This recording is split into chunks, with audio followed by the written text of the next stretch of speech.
Asoral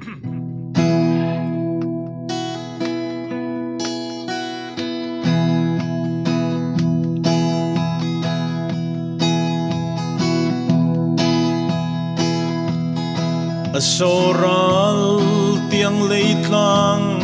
pui tual nuam asone leitir don thartuai te alengan ti hei chang se thu vanun nem len thiam tirin thai koi bong te palai valanang miang Salam lian tluang pei o thui phong phong thai koi pia thu lan nan chuan in ne warai tur ni pui len ko la liam pui le trin karahla di boite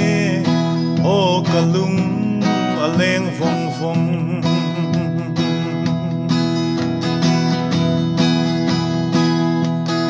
Zan tiang dai phim chor thla eng no ruai nuaya hian ka han thlir o kalung aleng phong phong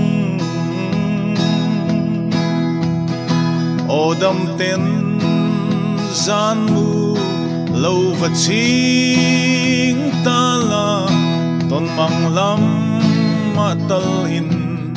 tong ang o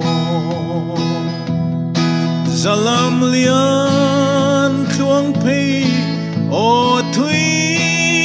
phong phong thai koi pia thu lan nan chuan in ne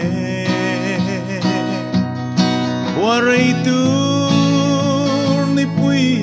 len ko la liam pui le tri karahla di boite o kalung aleng phong phong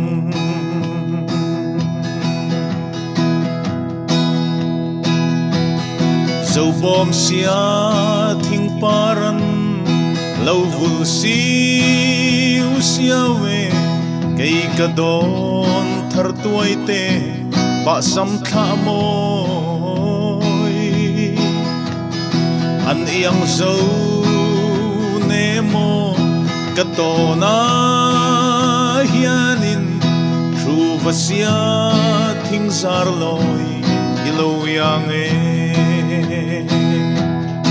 zalam lian tluang pei o thui phong phong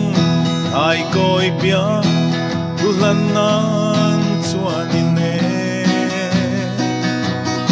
warai tur ni pui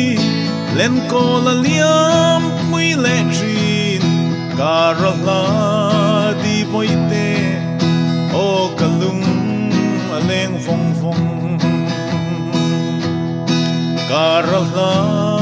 di boite o kalung aleng phong phong